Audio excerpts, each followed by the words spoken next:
Hello and welcome to the War Report. We are live with another just great episode today. Today is going to be very enjoyable. A lot of vindication, a lot of white pills, and honestly, we're not focusing on Iran for half the episode. We're focusing on another great country, known as Turkey, aka the occupied Anatolia. Now, of course, I will wait for our viewers to arrive, but I will not leave our those listening after the fact with dead air. So, but we're gonna just getting some news about East Asia, China, North Korea, of course, getting a lot of news about Syria. Talk about how Israel absolutely lost a very winnable war in Syria. We're gonna get into a little bit of EU news, a little bit of Iran news, and then we're gonna get into our main topic of the day, which is the whole just Turkey issue. We're gonna be documenting just the whole shift of Turkey and how the post Cold War neoliberal era will not hold up, and that we're seeing it be unraveled just in real time. And it's actually a bit of an amazing process. Who would have expected this? But let's get right into it. So, just a small story to start us out. Malaysian PM Mahathir Mohamad, now in the million, the half a million chance you're watching, the very minuscule chance to say that that man is watching. I apologize for butchering the pronunciation of your name. And now, granted, basically the Prime Minister of Malaysia said he would cancel any infrastructure projects backed by the Chinese. Now, for those of you who know, the Chinese have been embarking on what we call economic colonization, where they're going to developing nations, offering them, we're going to help you excavate your resources, we're going to build new infrastructures, all that good stuff. And a lot of nations, even though they've seen a lot of improvement, the people there feel a lot of resentment, and that's making its way up through the political class to the point where the Prime Minister of Malaysia has started to cancel any economic colonization. Now, this really puts a dent into China's plan to really basically be the new power, which everyone's been speculating for decades now, ever since Nixon opened up trade with China like 1970. But point being is, of course, China, they're cut off by the sea. And now that smaller countries are almost, you could say, rebelling against them, and a lot of them are unwilling to make these deals anymore because they don't want to sacrifice their sovereignty. So I thought that was actually just a bit of an interesting story to start us out with. What do you think? Yeah. Well, as we said last week, China is more of a land power, and it's been a land power for centuries.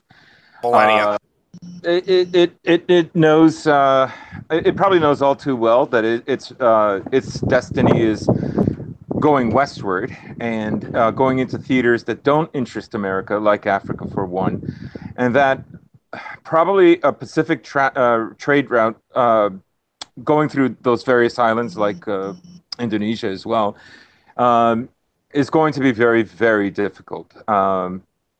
So, yeah, I concur with what you're saying. It'll be interesting to see what the Philippines says. Duterte might be playing both sides, so wouldn't be unusual. Yeah, Duterte is much like actually Erdogan in that sense. The primary focus of the show, which we'll get into about the half-hour mark by my estimation. But yeah, these mid-level powers like to play all major powers, see who gives them the best deal. They like to get them to sweeten the pot because none of the major powers are going to off them, at least not under normal circumstances. So they have a lot of influence in that regard. Yeah. So, story number two is actually a lot of things about North Korea. A lot of people are trying to delegitimize Trump's summit, which, again, the war report here, we actually rated it as a stunning success. Now, people are surprised that North Korea didn't immediately denuclearize on June 13th, the day after the summit. Now, despite this, North Korea has still been mending its relationship with South Korea. Now, this plays into my prediction is I don't see a denuclearized Korean peninsula. I think the nukes are here to stay, just based on the way things are. And I think North Korea, or some unified Korean confederation, which we'll get into a bit in a second here, will slip into like a Pakistan-India style nuclear state where everyone knows they have nukes. They're not part of the NPT, but nobody really cares because it's not that big of a deal. Now, this will happen especially if reunification efforts continue, which you can tell is very high amongst both sides. Now, a lot of people are not realizing this. A lot of his detractors, a lot of the neoconservatives, a lot of the hashtag resist types are thinking, oh, Trump's a failure because he didn't immediately denuclearize the peninsula. We got to realize Trump's hands are tied when it comes to making concessions and negotiation tactics because Congress passed a resolution requiring him to keep troops in Korea, which, mind you, is completely unconstitutional. Congress's role in the military is to issue declarations of war and authorization of military forces. They're not allowed to say, oh, we can keep the troops here. Oh, we need more troops here. Oh, we need less troops here. That power is specifically delegated to the President of the United States. So Congress is being a very subversive force right now. Yeah, and there's also the international powers as well. As we spoke earlier, Japan and China are probably threatened by the idea of a unified Korea. Korea has a booming economy. It has a lot of innovation. A Korea with nukes and manpower, extra manpower, and access to minerals that are in the north is only going to strengthen that country. Now, it's in a geopolitical position right now, a lot like Poland's, and probably worse because. Germany historically was a much greater power. It isn't now. So North Korea, the Korean peninsula, is wedged between China and Japan. And they will want some of these tensions to remain there. And if anything, it looks like Russia themselves might actually, as it happens, by these turn of events, benefit the most out of it. It's funny because Russia has been winning all these geopolitical battlegrounds just by the virtue of existing and not later in the game because they didn't have the resources to up until recently. But yes, a lot of people are saying, oh, what's the issue? Not realizing is, of course, China are buffered the Korean Peninsula. Japan realizes that their fragile alliance with South Korea, America's peninsula, because it's there for the past half century, has been just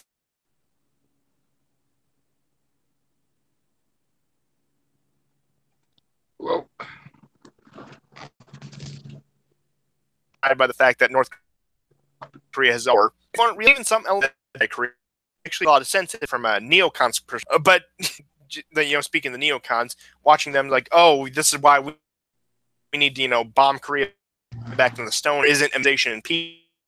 And Kim Jong-un signed a document of whatever. But so I'll be right with stuff. So keep the few seconds. Yeah, the other thing too is Russia is also probably interested in building more pipelines. So there we go. We've got him back. Hello? Oh, I apologize for the slight and get into some Syria news, which is pretty good, pretty spicy stuff. Now, the Syrian civil war, $388 billion. Syria in 2010 was $59 billion, Steve. And the Gulf states spent $130 billion USD to terrorists. There's the math war.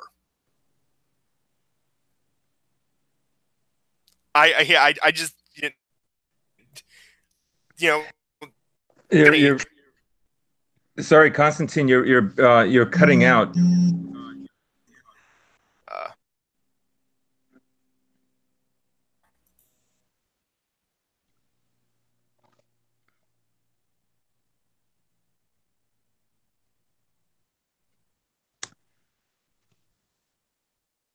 We'll just wait a minute or two. I'm sure.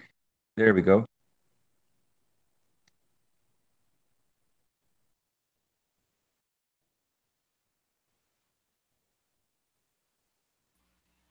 How are we now? It's good. Okay, cool. So, sorry about that, everyone. I have terrible internet. I live in the middle of nowhere. But as I was war coming to a close, the UN Stam cost around 388 billion US dollars.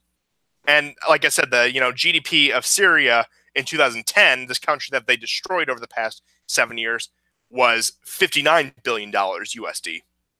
And the Gulf states, Saudi Arabia, Qatar, all of these countries, all the usual suspects there, spent $130 billion USD on weapons and training these terrorist groups that have completely ravaged this country. Now,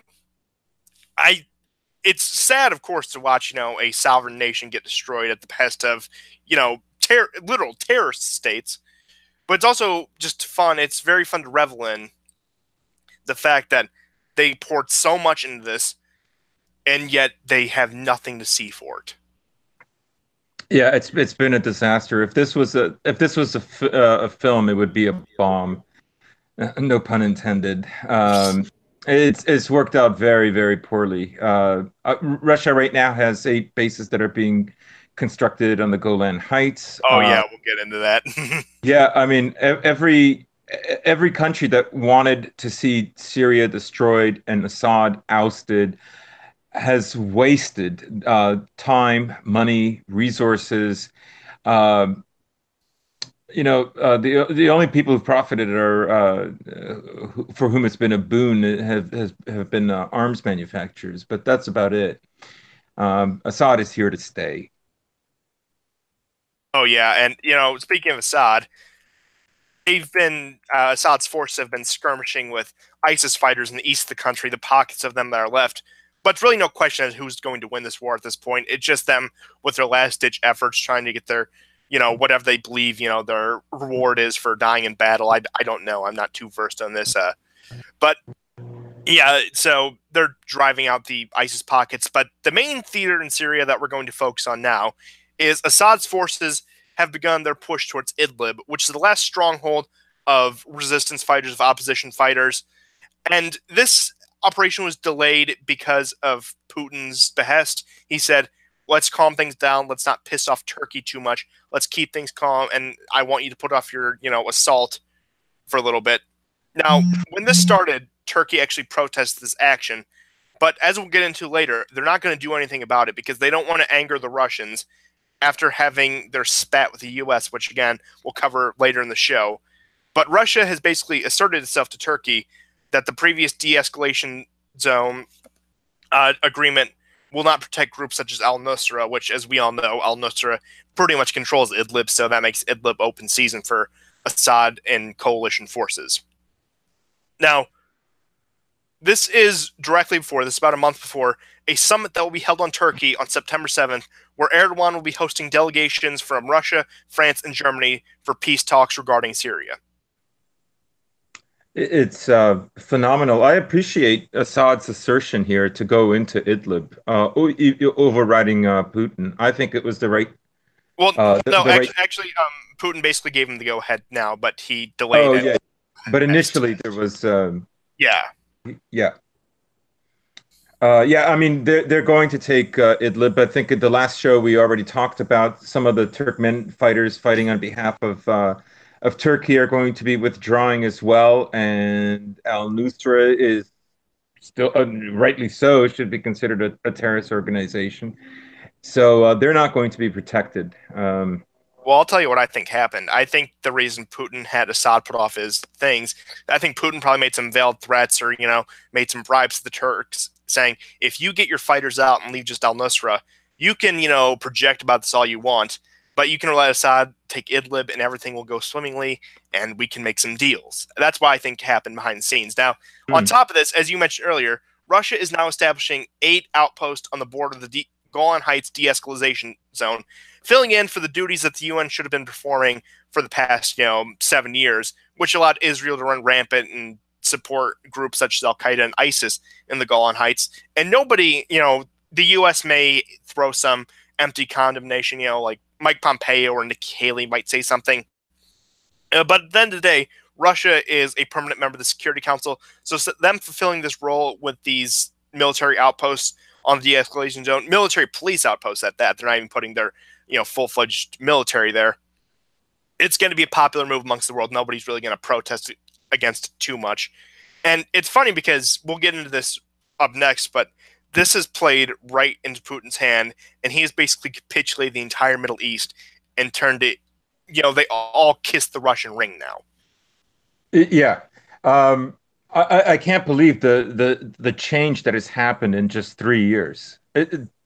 September will be 3 years since Russia joined the war in Syria, and even the kind of setbacks, especially with the downing of the jet in the latter part of the autumn of 2015.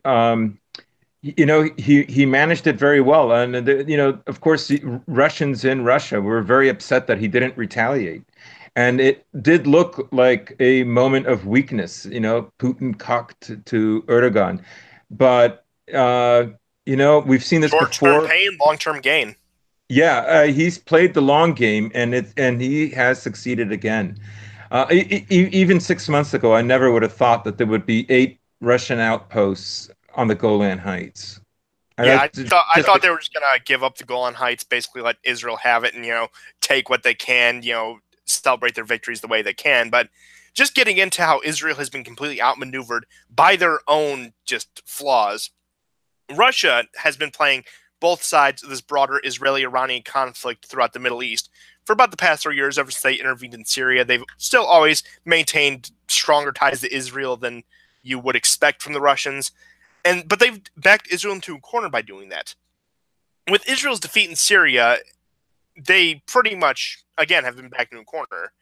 Now, Russia has pretty much sold the idea to Israel that they'll keep Assad and Iran at bay, keep them out of the Golan Heights, keep them from attacking Israeli targets, which backs them into a further corner because any further strikes Netanyahu would perform in Syria, whether it be on SAA, Iranian, or Hezbollah positions, will have less legitimacy because Russia is keeping them on a leash and they're going to be less aggressive for it.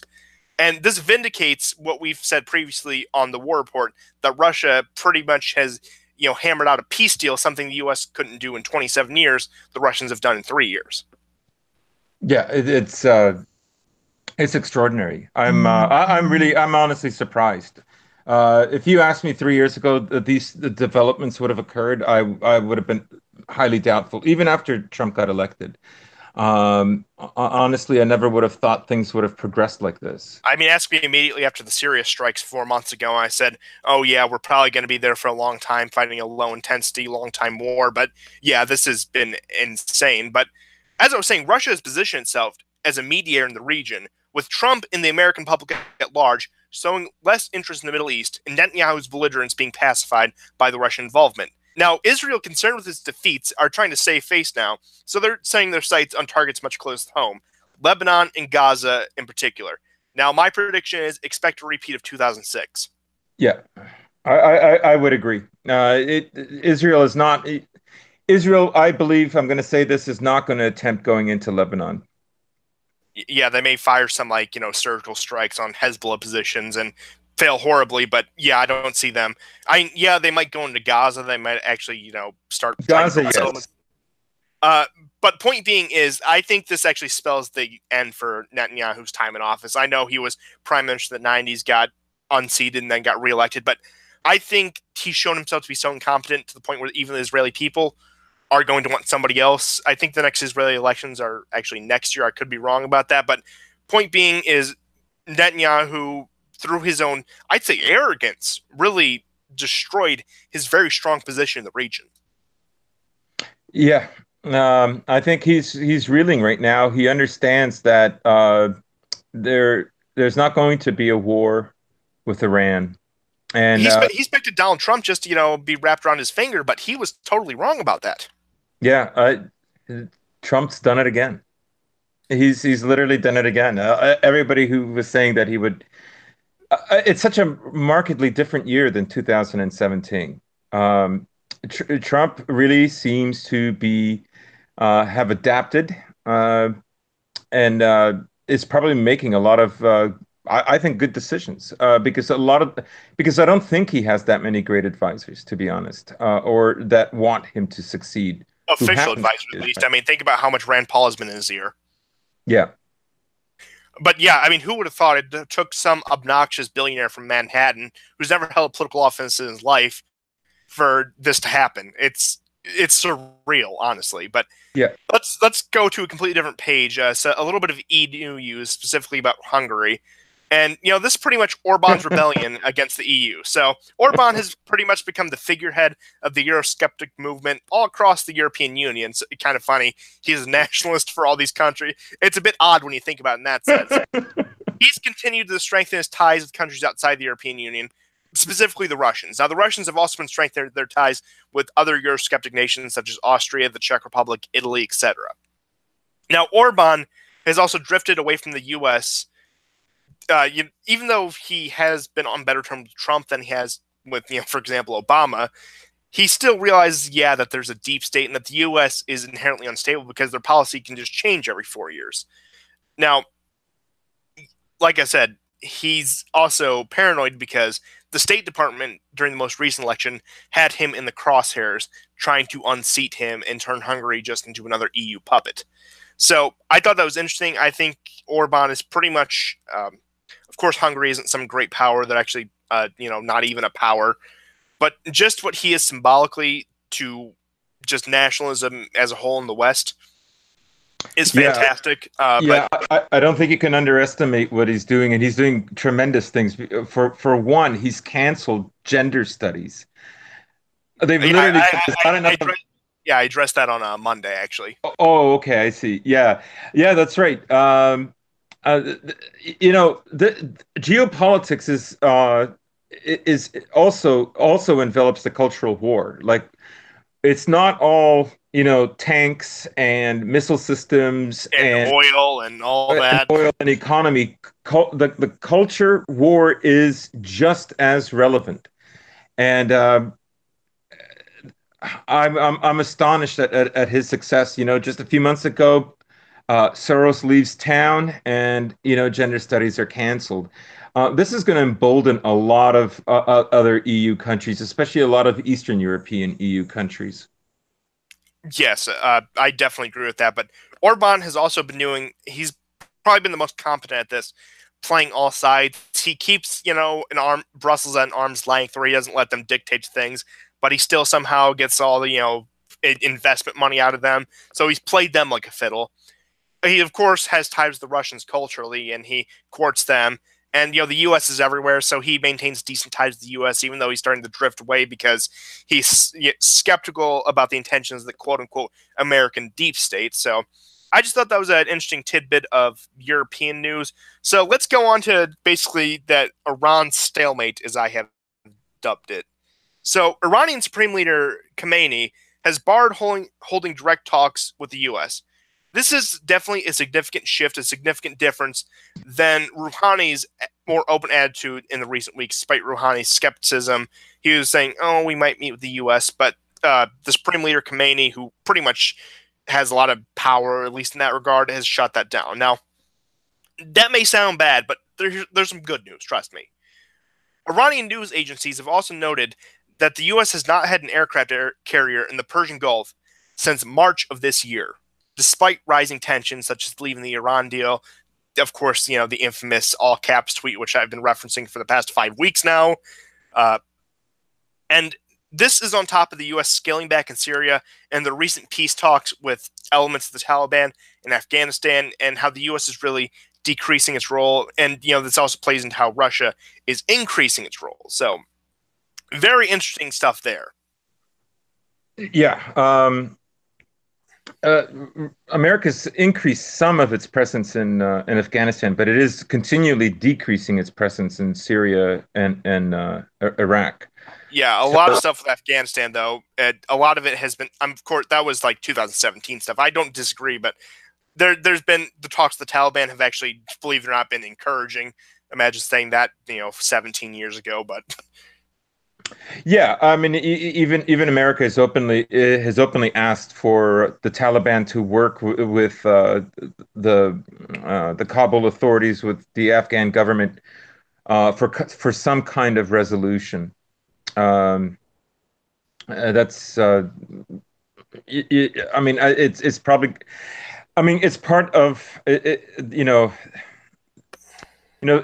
Brzezinski was talking about this over 10 years ago, about in his grand chessboard. I mean, I know the book came out in '99, but he did mention that um, Eurasia would be crucial to keep, the American or the liberal world order intact for another two, three generations at least. And uh, you know, Afghanistan, I think, is going to be one of the last places that America retracts from. I think because of that, not until several other pieces that for America come into place first.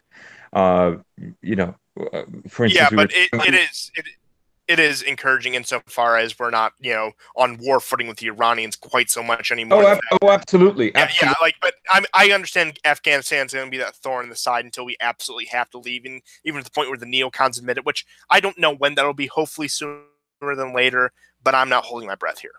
Yeah, yeah, yeah. I mean, it's I'm not. This isn't any kind of judgment in Yeah, I American know, I know. policy. I'm just saying a great power like this can't just simply leave, and it's especially where it's situated. So it will take time.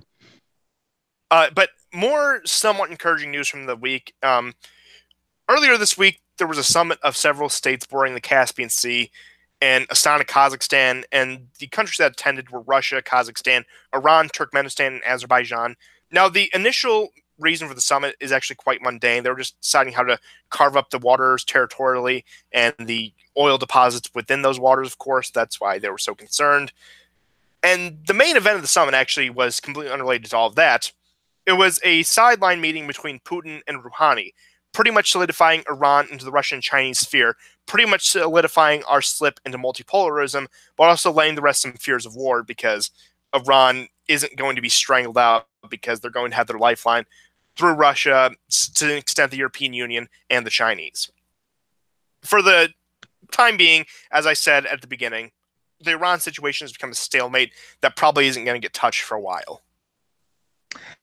Yeah, and this important meeting with the sort of, for lack of a better term, the Caspian Council, if you will. Uh, about four years ago, I was watching the Atlantic Council, and they were talking about infrastructure, Azerbaijan, Georgia, like that entire region, and the oil and gas deposits there and what. And this is also a very dramatic shift. Like it's a very dramatic outcome that 4 years ago, 5 years ago is almost a different world than it is now.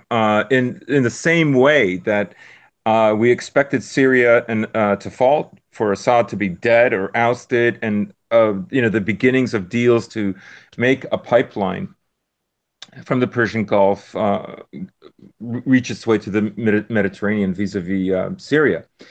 And so, I'm sure that the oil companies in the Caspian region will be there, but they won't have the kind of power that was projected 5 years ago. Oh, yeah, I definitely agree.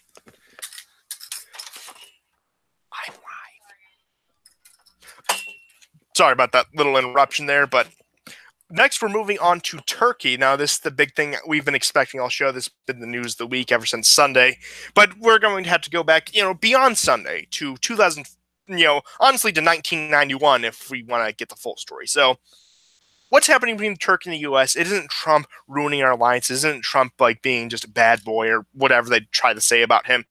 It's the collapse of an unnatural alliance forged by the Cold War that should have ended 27 years ago. Now, ever since then, the Turkish strategy, especially under Erdogan, has been to anger one major power while cozying up to the other and pivot every 3 years or so.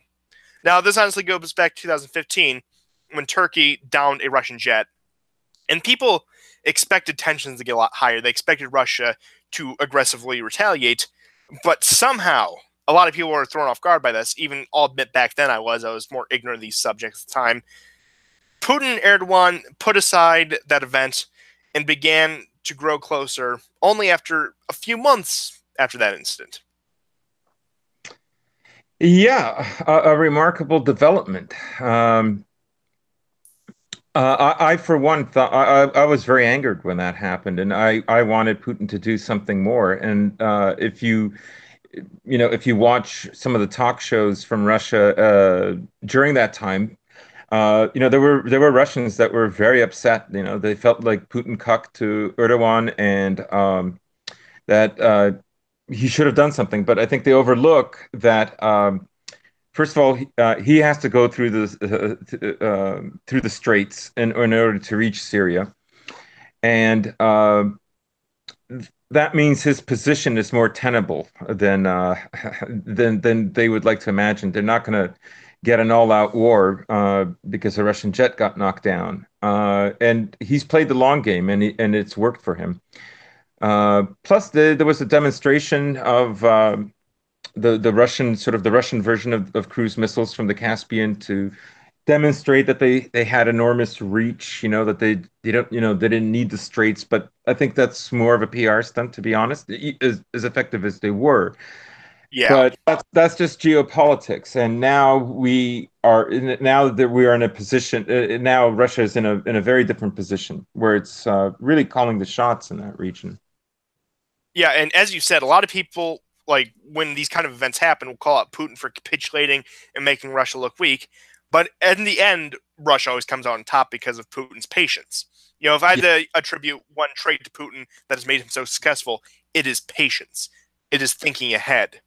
Now, Yeah. let's fast forward to 2016 here. This is when there was that just terribly botched coup attempt. I remember staying up all night watching it just because it was more honestly just hilarious than anything how incompetent this was. I remember those last protesters getting arrested, like trying to cross into Greece. That's the main thing I remember about it. But this represents a significant shift because Erdogan accused the U.S. of playing a role, and he had his government officials harass U.S. military installations in Turkey, of course. So this is when he really started to strain relations with the U.S. It started in 2016 under Obama, summer in 2016. Now, Erdogan begins to solidify his power post-coup, especially domestically, and begins a lot of crackdowns, arresting a lot of political opponents. And it was at this time he really started to play the flip-flopping game on Syria and taking everyone's side but the Kurdish side. Yeah. Um, I have my theory about what happened with the coup. I personally don't believe that Erdogan orchestrated the coup. I believe he had foreknowledge. He knew it was coming. I think he knew that a lot of the commands were coming out of Incirlink. It's a base, I believe, that is shared by Turkey and America. Yeah. Um, so my feeling is it was very, very poorly planned, and he knew it was coming. Now, just to give a little bit of background, Turkey's move to the right actually had been going on prior to 2016 for about 10 years. You had a lot of we'll say farmers or people from smaller towns in central Turkey, from Asia Minor, moving into Istanbul, and this buoyed him for a kind of a right-wing populist support. So that was already gaining power. Of course, I know that he wanted to consolidate it. He has, after all, his enemies, and there is, and his economy, the Turkey's economy, which we'll talk about later, is still shaky. But I personally believe that there was some coordination with CIA. How much of a role did Gulen play into this? I don't know. We shouldn't also forget that General Flynn, one of the charges that got him removed was that he was actually planning to take out Gulen out of America forcibly and return him to Turkey. Remember, he was to restore good relations with Russia, and he actually was working to remove Gulen. So I think that there's more tied up in here than we might presume. Uh, but I mean, I have a friend of mine. He's a little older than I am, and he's convinced that Erdogan did this, and I can understand how some people might read this the wrong way, or how one would think that Erdogan, plausibly orchestrated this whole thing. However, I tend to disagree with that assessment from some people, but that's my take. Yeah, I could see both points of view, but the cause behind it is really irrelevant in this spot. But we had to fast forward to 2017 when Trump takes office. Now, like most world leaders, Erdogan falsely assumed Trump was just this easy pushover, this buffoon that he could manipulate to his country's interests. So you remember earlier, 2017, he tries to warm up to Trump, little avail. Now, the main thing that derailed this relationship was a meeting in D.C. in 2017 when he first arrived. It started terribly because there were some pro-Kurdish nonviolent protesters across the street from the Turkish embassy, and Erdogan ordered his personal bodyguards to assault them. Do you God. remember that story? I do. I do. Unbelievable. Yeah. I still remember that. What is he thinking? Yeah, if you know, I said Putin's trait was patience. I say Erdogan's trait is arrogance. Yeah. He's he's acting like he's as capable as some of the other leaders we've talked about. But he's not, and in a way that's also Turkey's situation. A lot of its strength is based on being a part of NATO. If it was not in that kind of an alliance, so there's a lot of hubris there. Um, and I know it's apples to oranges, but Orban is an example of someone that could have fallen for a tremendous amount of hubris and from being a part of the EU and NATO and hasn't. So I would say this is he's one of the exceptions where I think Erdogan is somebody who I think always thought that this relationship would go on forever. Yeah, I mean, in a way, he's almost like that mirror image of Orban in that sense. But relations continued to worsen. In about early 2018, I think it was around February, around 6 months ago, Erdogan threatened the United States with a, quote, Ottoman slap over U.S. support for Syrian Kurdish groups. This was right before Tillerson was supposed to visit him in Turkey, too. It's ridiculous. An Ottoman slap. What does that even mean?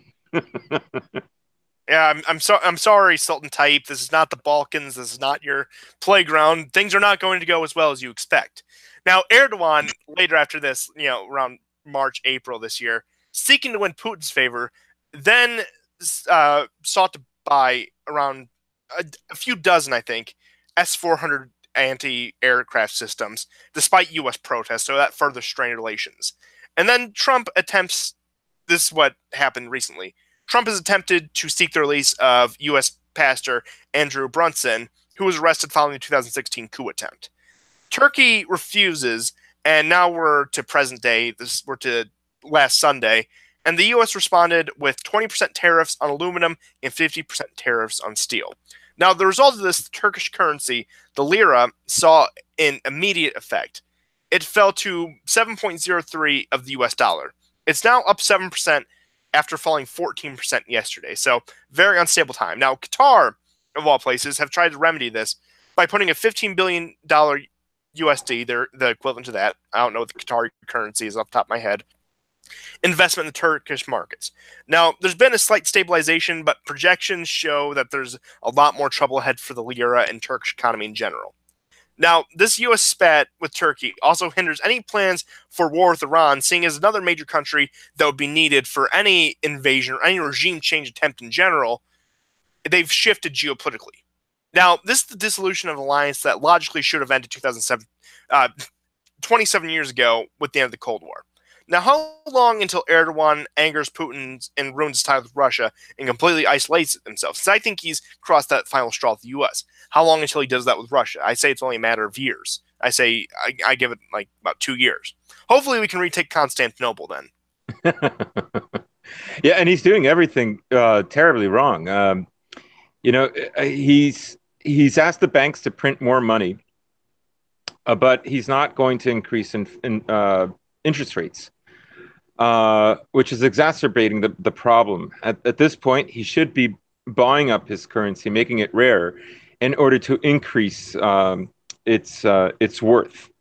At the same time, he's asked Russia to bail him out, which only gives Russia a stronger hand in future uh, Turkish diplomacy and power projection.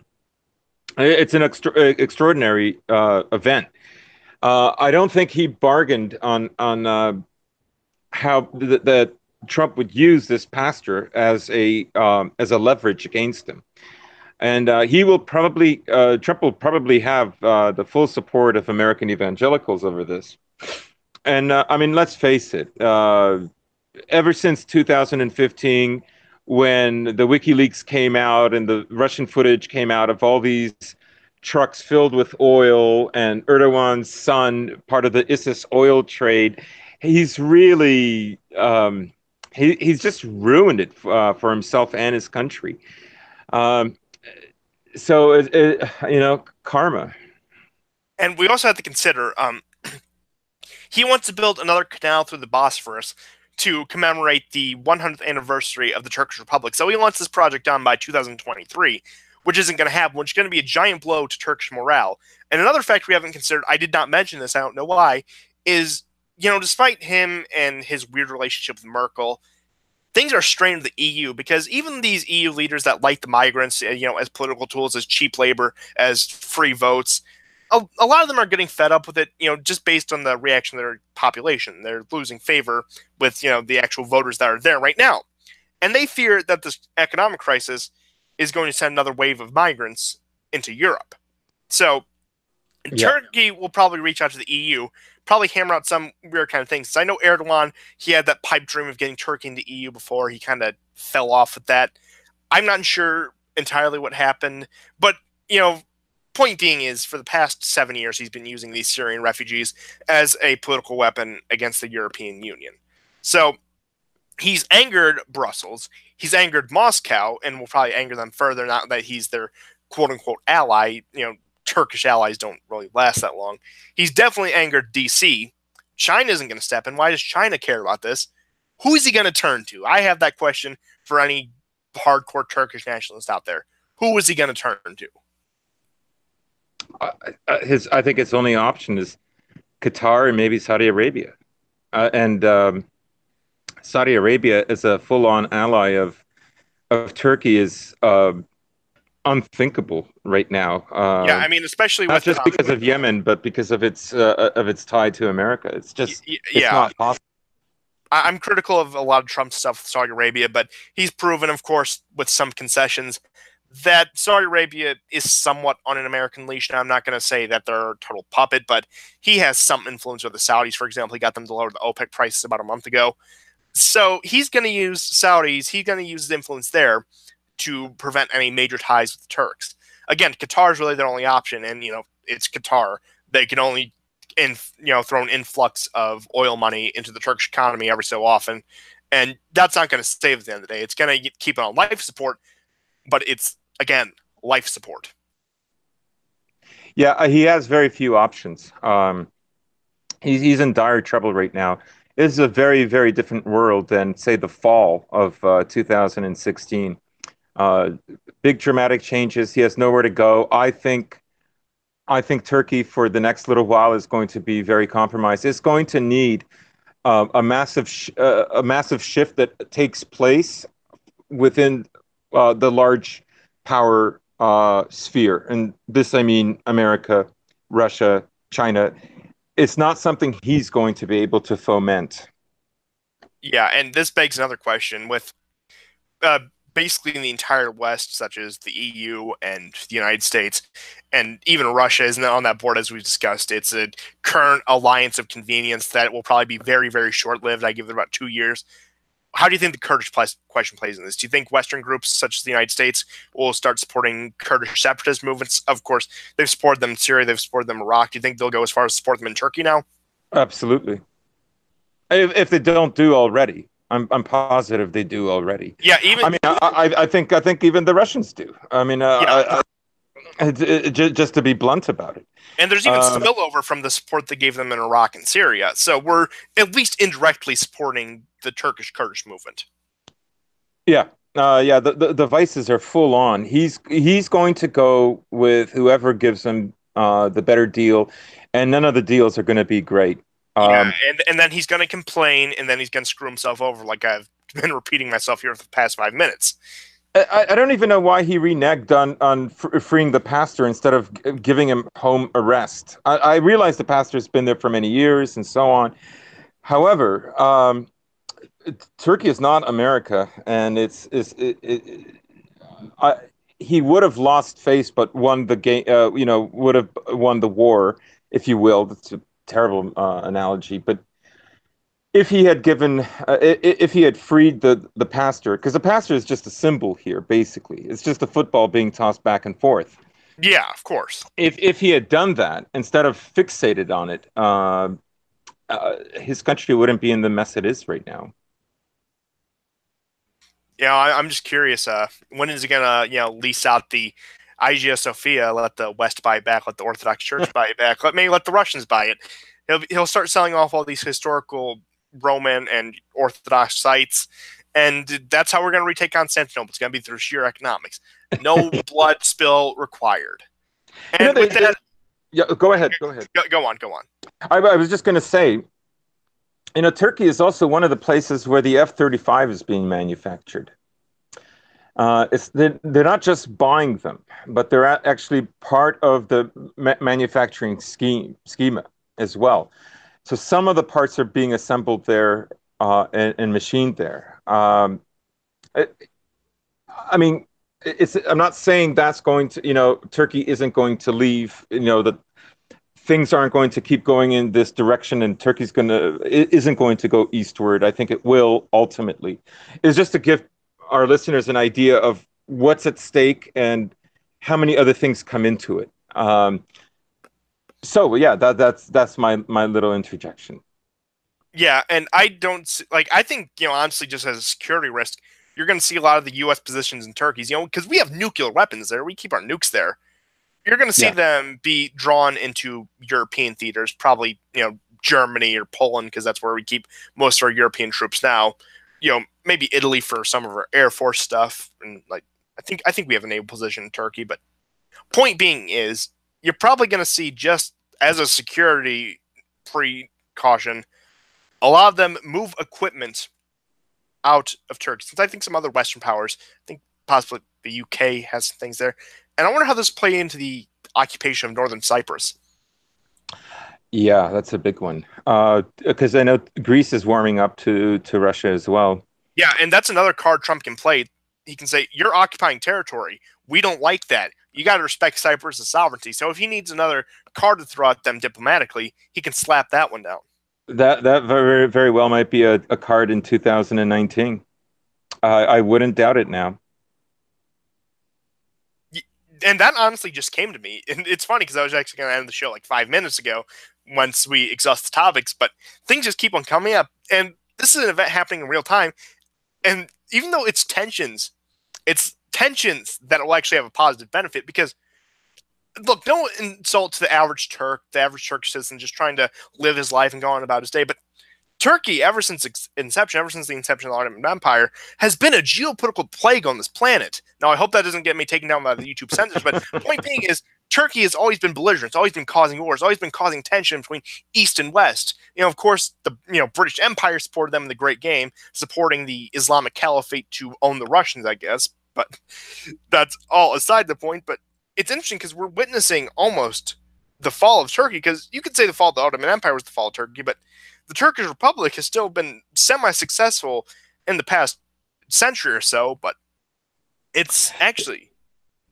yeah, and you can see it, that as the West retracts, as America renegotiates its positions in the world, Turkey is unable to project its power the way it used to, especially in the way it did in the 19th century and in part of the 20th century. And I think this trend is going to continue. Yeah, I mean, it couldn't be better. And, the biggest thing I fear about this is another influx of migrants into Europe. But with that, I will leave the show. Sorry it's about 10 minutes short today, but we exhausted all the topics. I think it's quality over quantity in this case. Maybe I'm being a bit full of myself here, but I thought this was a pretty good episode. I hope you all thought so too. I think it was. Thank you for tuning in, and goodbye.